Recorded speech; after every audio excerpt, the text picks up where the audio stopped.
हर हर महादेव। उत्तर प्रदेश राज्य के कुशीनगर में रामाभार स्तूप के पास गुरुजी पंडित प्रदीप मिश्रा जी के द्वारा श्री महात्मा शिव महापुराण कथा आज शुरू हो गई है। ये 7 दिवसीय शिव महापुराण कथा है जो कि 14 फरवरी से 20 फरवरी 2024 में आस्था चैनल यूट्यूब के माध्यम से देखी जा सकती है। आज 19 फरवरी 6वें दिन की कथा पूर्ण हो चुकी है। आज की कथा बहुत अधिक रोचक उपायों से भरपूर थी। आज के इस वीडियो में हम आपको आज की कथा में गुरुजी के बताए सिर्फ उपायों की जानकारी दे रहे हैं। आज की कथा में गुरुजी ने 7 बेलपत्र वाला बिल्कुल नए उपाय की जानकारी दी है।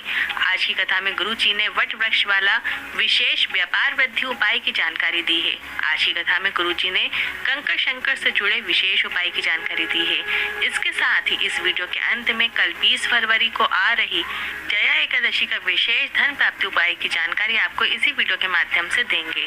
उपाय वीडियो के माध्यम से समझाने में आसानी होगी, इसलिए वीडियो अंत तक जरूर देखिएगा।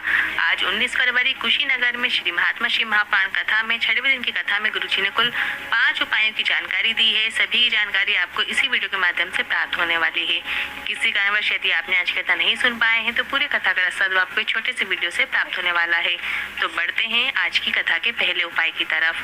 आज की कथा में गुरुजी ने एक पत्र पढ़ा जिसमें लिखा था, मेरा परिवार बहुत घाटे में जा रहा था, बहुत हानि हो रही थी, कर्जा दिन प्रतिदिन बढ़ते चले जा रहा था। फिर किसी ने आपकी शिव महापुराण कथा के बारे में बताया।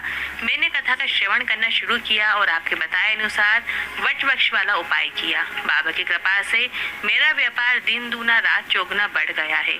उसी का आभार व्यक्त करने कथा पंडाल में आया हूँ। अब गुरुजी ने आज तो इस वट वृक्ष वाले उपाय का वर्णन नहीं किया है, पर अपनी पिछली कथाओं में जो इस उपाय का वर्णन किया था, जो कि इस प्रकार है। अगर आपको जीवन में बहुत हानि हो रही है, आपके घर में पैसा रुक ही नहीं रहा है, आप बहुत प्रयास कर रहे हैं पर आपकी आर्थिक स्थिति कमजोर होती चली जा रही है, कर्जा बढ़ते ही चला जा रहा है, एक कर्जे को चुकाने के लिए दूसरा कर्जा लेना पड़ता है, आपको किसी भी सोमवार को, प्रदोष को या मासिक शिवरात्रि में एक नियम बना लेना है। आपको एक कलश में जल भर लेना है और इसके अंदर आपको एक लौंग डाल लेना है।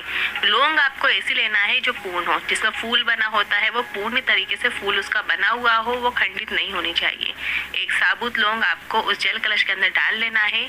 इसके बाद सोमवार के दिन उस जल कलश को लेकर एक लौंग को साथ में लेकर आपको वट वृक्ष के नीचे जाना है और वट वृक्ष के नीचे आपको उस एक कलश जल में, मतलब लौंग वाला जल, आपको उस लौंग को जल कलश के अंदर डाल लेना है और उस लौंग वाले जल को वट वृक्ष के नीचे वटकेश्वर महादेव का नाम लेते हुए पूरा जल अर्पित कर देना है और लौंग भी उस वट वृक्ष के नीचे आपको अर्पित कर देना है। और इसी दिन शाम के समय उसी वट वृक्ष के नीचे आपको एक घी का दीपक गोल पाती का लगाना है।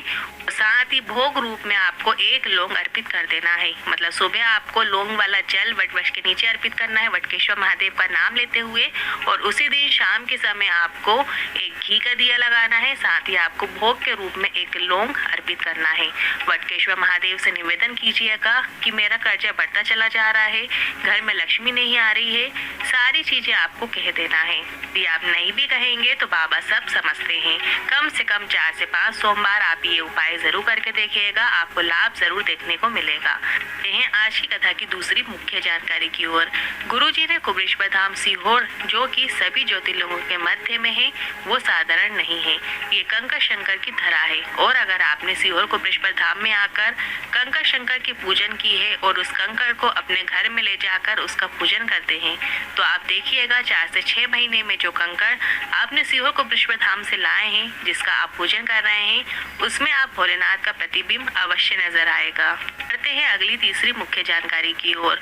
जो दवाई तुम्हारे शरीर में असर नहीं कर रही है, अपने शरीर के रोगों के लिए जो भी दवाई का सेवन कर रहे हैं, दवाई खाते खाते बीपी, शुगर, पीठ दर्द की, पर वो असर नहीं कर रही है, आप जिस भी रोग के लिए दवाई खा रहे हैं वो असर नहीं कर रही है, तो आपको दवाई तो खाते रहना है, डॉक्टर को भी दिखाते रहना है, ट्रीटमेंट भी आपको पूरा करना है। बस उस दवाई को खाते समय आपको कुंदकेश्वर महादेव का नाम स्मरण करते हुए वो दवाई आपको खा लेना है। आप देखेंगे 4 से 5 दिनों में दवाइयाँ कार्य करने लगेंगी। आपको डॉक्टर पर भी विश्वास रखना है और शिव पर भी।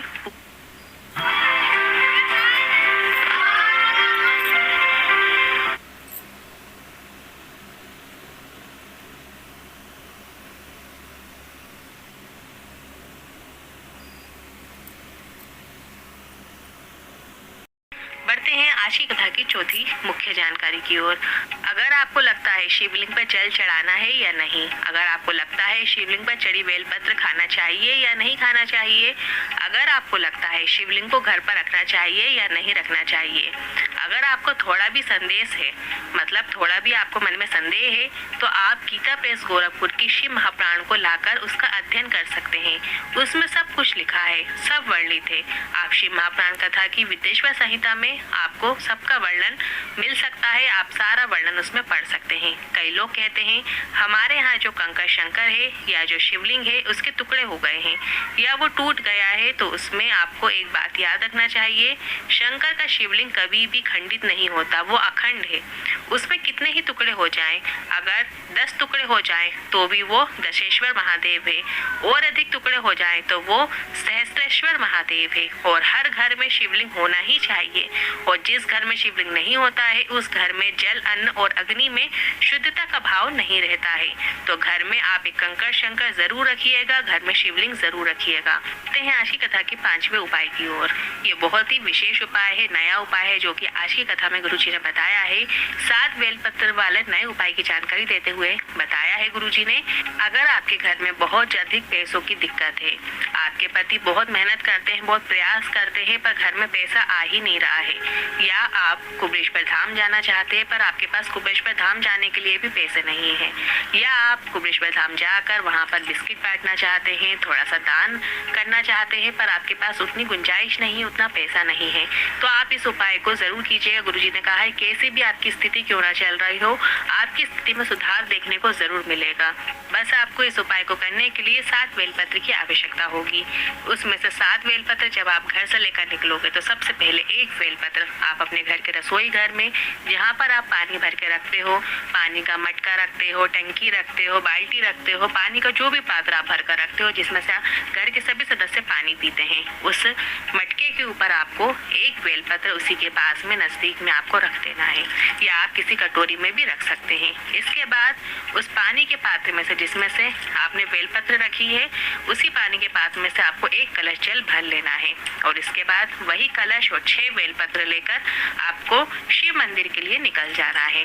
बेलपत्र तो आपने रसोई घर में पानी के पात्र के पास रख दी है, अब बची आपके पास 6 बेलपत्र।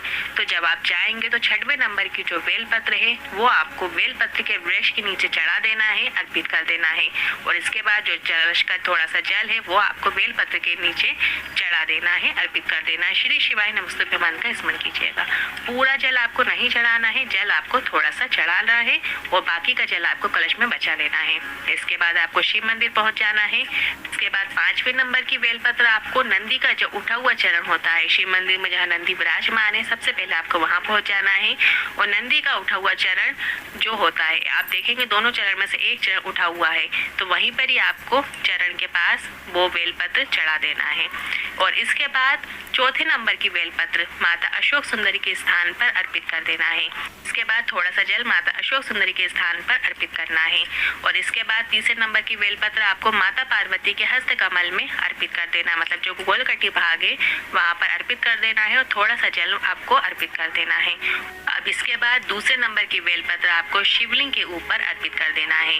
जब आप शिवलिंग के ऊपर बेलपत्र अर्पित करेंगे तो बेलपत्र की जो डंडी का मुख है, आप जहाँ से भी बैठ के अर्पित कर रहे हैं, आपसे ठीक विपरीत दिशा की ओर डंडी का मुख होना चाहिए, मतलब पत्ती, बेलपत्र की जो पत्ती है वो आपकी ओर होना चाहिए और डंडी आपसे ठीक विपरीत दिशा की ओर होना चाहिए। इस तरीके से आपको 2रे नंबर की बेलपत्र अर्पित कर देना है। इसके बाद थोड़ा सा जल भी आपको शिवलिंग के ऊपर अर्पित कर देना है। बची आखिरी बेलपत्र, तो वो आखिरी बेलपत्र को आपको जो ऊपर जलाधारी बंदी होती है उस पर स्पर्श कराएं, और उस बेलपत्र को स्पर्श कराने के बाद थोड़ा सा जल जलाधारी के अंदर डाल दें। बाकी का बचा पूरा हुआ जल आपको शिवलिंग के ऊपर अर्पित कर देना है। इसके बाद आपको बेलपत्र को अपने घर में रख लो, मतलब आपको जो बेलपत्र है जो आपने जलाधारी के ऊपर स्पर्श कराई वो बेलपत्र आपको वापस लेकर घर आ जाना है, और बाबा से निवेदन कर लो धन की कमी है, पैसे की तंगी है, वो शीघ्र अतिशीघ्र दूर हो जाए, और रुद्राक्ष महोत्सव के पहले बाबा ऐसा धन दे कि तुम सीहोर में आकर कथा का श्रवण करोगे। यह गुरुजी का बताया बिल्कुल नया धन प्राप्ति उपाय है जिसे आप कभी भी किसी भी दिन कर सकते हैं। और कल 20 फरवरी जया एकादशी का दिन है, और 21 फरवरी प्रदोष का दिन है। तो इन दोनों में दिन में आप किसी भी एक दिन करके अधिक से अधिक लाभ प्राप्त कर सकते हैं। ध्यान रखिए 7 बेलपत्र है और सिर्फ आपको जल जो है सिर्फ 5 जगह चढ़ाना है। एक जल तो आप बेलपत्र के वृक्ष के नीचे चढ़ाओगे, दूसरा जल आप अशोक सुंदरी माता के स्थान पर चढ़ाओगे, तीसरा जल जब गोल कटी भाग में बेलपत्र अर्पित करोगे तब आपको चढ़ाना है, चौथा जल आपको ऊपर जलाधारी में अर्पित करना है और फिर अंत में पूरा जल आपको शिवलिंग के ऊपर अर्पित कर देना है। इस तरीके से 7 बेलपत्र और 5 जगह जल वाला ये विशेष उपाय धन प्राप्ति का है। बढ़ते हैं अगले 6वें उपाय की ओर। कल है 20 फरवरी और जया एकादशी का दिन है। तो इस दिन आपको एक विशेष उपाय करना है। 1 कलश जल लेना है और उसके अंदर थोड़ा सा गंगा जल डाल लीजिए। यदि आपके पास भरपूर मात्रा में गंगा जल है तो आप 1 कलश गंगा जल ले सकते हैं, अन्यथा आप 2 बूंद गंगा जल की उस जल कलश के अंदर डाल लें। साथ ही आपको 7 बेलपत्र लेना है और 7 बेलपत्र ऐसे ले जो कहीं से भी खंडित ना हो। उन 7 बेलपत्र को उसी जल कलश के अंदर आपको डाल देना है। एकादशी के दिन आपको इस उपाय को करना है। सुबह के समय आप शिव मंदिर जाइए उस जल कलश को लेकर। और जिन लोगों का व्यापार नहीं चल रहा है, जिन लोगों को नौकरी नहीं मिल रही है, बहुत प्रयास कर रहे हैं, इंटरव्यू पे इंटरव्यू देते रह रहे हैं पर उनको सफलता नहीं मिल पा रही है, तो ऐसी स्थिति में आप इस उपाय को जरूर कीजिएगा। जया एकादशी में आपको वो 7 बेलपत्र और गंगा जल वाला इस विशेष उपाय को करना है। सबसे पहले जो कलश का गंगा जल है, नंदी का जो उठा हुआ चरण होता है, वहां पर आपको पूरा गंगा जल श्री शिवाय नमस्तुभ्यं बोलते हुए अर्पित कर देना है। अब कलश के अंदर 7 बेलपत्र बचेंगी, उन्हें आपको एक एक करते हुए शिवलिंग के ऊपर अर्पित कर देना है।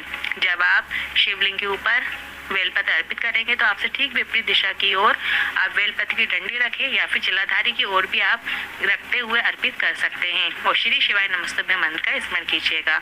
एकादशी का बिल्कुल विशेष और आसान उपाय है ये। बलि प्रसाद के बाबा से निवेदन कीजिएगा, आपको उसमें लाभ जरूर देखने को मिलेगा, आपकी परेशानियां दूर होंगी। आज के उपायों से जुड़े मन में कोई सवाल या क्वेश्चन है तो आप कमेंट के जरिए पूछ सकते हैं। वीडियो थोड़ा भी उपयोगी लगा हो तो वीडियो को लाइक करके कमेंट बॉक्स में हर हर महादेव